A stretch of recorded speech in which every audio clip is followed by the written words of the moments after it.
Hey everyone, Thomas Middle Tick and Play here, or Thomas and Appleblock Studios, and welcome to my review of Thomas and Friends Tales on the Rails. Now we're going to start with the episodes from Season 18, and we're going to start with Duck and the Slip Coaches. For this one, James steals Duck's idea of using slip coaches before the busiest day ever on the island of Sodor, causing trouble for the passengers and the slip coaches, until Sir Topham Hatt realized that it was Duck's idea and then lets Duck pull the slip coaches, leading everyone and everything to be on time. Now, this episode isn't my most favorite episode of Thomas of all time, but it is still one of my favorites. It's just fantastic. It feels so much like something that the Reverend W. Awdry wrote, even though Mark Huckabee and Nick Oster wrote it, but they did a really good job keeping the Reverend W. Awdry style of it, and they did such a fantastic job. They have such great episodes like Long Lost Friend and Signals Crossed. And this is one of their other great episodes. It is so good. I love how the slip coaches have voices, and two of them are male and one of them is female. Bravo to Steve Kinman, Jonathan Broadbent, and Rebecca O'Mara for some fantastic performances. I'm really glad that the slip coaches appeared in Last Train for Christmas, which is another great episode. But anyway, this episode was just fantastic. One of the best episodes of Season 18, and I give this episode a 10 out of 10, because I was just that impressed with it. Missing Gator, written by Andrew Brenner. In this episode, Percy is missing Gator, but tries to keep busy, and also remembers what Gator taught him about being brave. This episode is my number 3 favorite on my top 10 favorite episodes of Thomas and Friends. This episode is just so relatable, as I have a friend who moved away a while ago, and I really miss that friend, and I remember about the great times we had together. This episode is just relatable, as I can relate to Percy just so easily, and Andrew Brenner did a really good job as a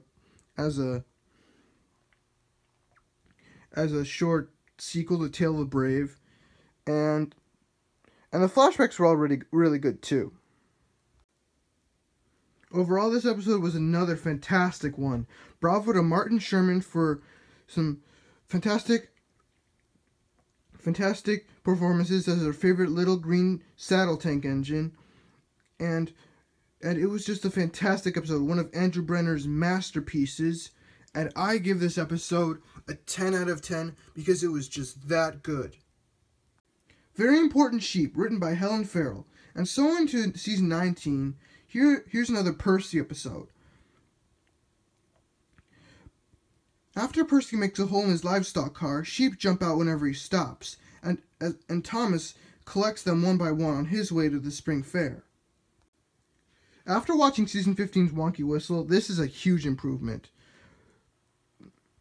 Helen Farrell did a really good job with this episode, and this episode was handled much better than in that episode, and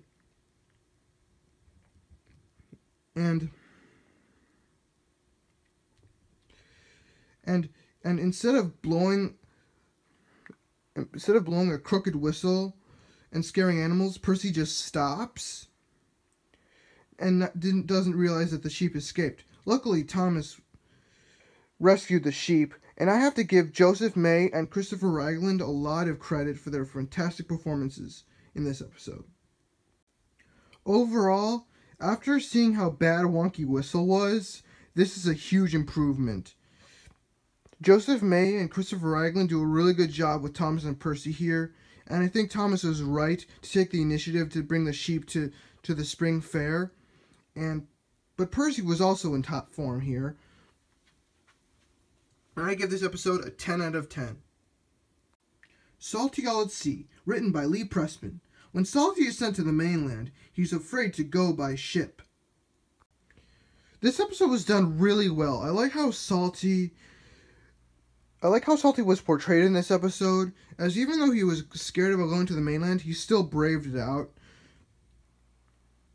And he was in top form in this episode. Bravo to Keith Wickham for another fantastic performance as our favorite tale-telling Diesel. Overall, Salty All at Sea is an episode that is worth sailing the seas for, and I give it a rating of a 10 out of 10. And finally, last but not least, Den and Dart, written by Davey Moore. In this episode, Den is worried about going to the Farquhar Quarry and being separated from Dart, and Dart is worried about being away from Den, while he is to stay at the Diesel Works to help repair Mavis. This is easily one of Davey Moore's best episodes ever. Along with The Lost Puff, this episode was funny, experimental, and lots of fun. You could tell that Davey Moore was having fun trying something new in this episode, with giving Den and Dart some character development.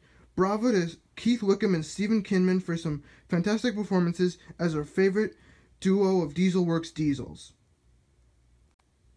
Overall, after having been given a lot of character development by Davey Moore, Den and Dart sure shine in this episode, as I give the episode named after them a 10 out of 10, because I was just that impressed with it. Overall, I give this DVD 2 thumbs up. It's my favorite episodic DVD of Thomas and Friends of all time, and I like how we get a variety of writers and a variety of characters and character voices. And I have to give this episode a 10 out of 10 because I don't think this DVD could have been any better. This is just a fantastic DVD, my favorite DVD, and it's just so fantastic. Anyway, guys, thanks for watching, and I'll see you guys later.